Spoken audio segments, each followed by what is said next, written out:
Un jeune hockeyeur mineur de la capitale nationale a été blessé en fin de semaine dans un tournoi à Rimouski. Sébastien, on a vu les images en manchette tantôt. Ouais. Ça a été filmé. C'est d'une rare violence. Oui, c'est d'une rare violence, un geste qui, jusqu'à preuve du contraire, semble tout à fait gratuit. Tournoi national BMO de Rimouski, catégorie M18 D2, des joueurs donc de niveau scolaire qui impliquent l'école secondaire de Saint-Marc-des-Carrières et l'école Paul Hubert de Rimouski. Alors, vous l'avez vu sur les images, pour décrire un peu, on est avant le début de la rencontre.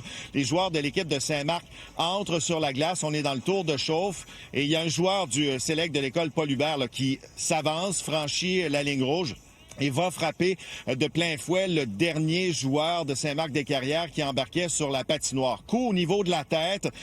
Comme je le disais, un geste qui, jusqu'à preuve du contraire, semble tout à fait gratuit. Le jeune blessé a été placé sur le protocole des commotions cérébrales. Vous comprendrez que ce sont des images qui ont fait exploser le web de commentaires, notamment l'ancien joueur de la Ligue nationale de hockey, Joey Juneau, qui est aussi fondateur du programme hockey à Saint-Marc-des-Carrières, qui parle d'un geste sale et disgracieux, un geste qui mérite rien d'autre qu'une suspension à vie. J'espère que les dirigeants de la Fédération agiront en conséquence. C'est Hockey Québec qui va devoir établir les sanctions, on leur a parlé, mais également un responsable du RSEQ.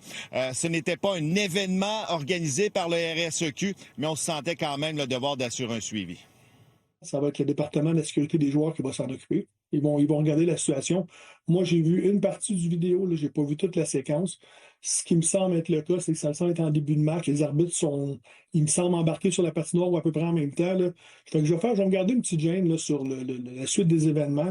Mon département de l'arbitrage sécurité des joueurs va prendre toutes les informations, ils vont l'analyser comme il faut pour s'assurer que les bons codes et les bonnes punitions sont données. On est confiant de voir que l'école prend des actions, rencontre le jeune, les jeunes. Qu'est-ce que ça va être la suite? Là? Ça va être quoi la finalité de tout ça? On verra en temps et lieu, mais présentement, on sait que l'école a pris en charge la situation. Donc, c'est le suivi qu'on a fait ce matin. Donc, on comprend qu'il y a une plainte qui a été posée du côté de Hockey Québec. Vous l'avez entendu, on est en révision vidéo et il y a une sanction qui pourrait venir au cours des prochains jours. Merci, Sébastien.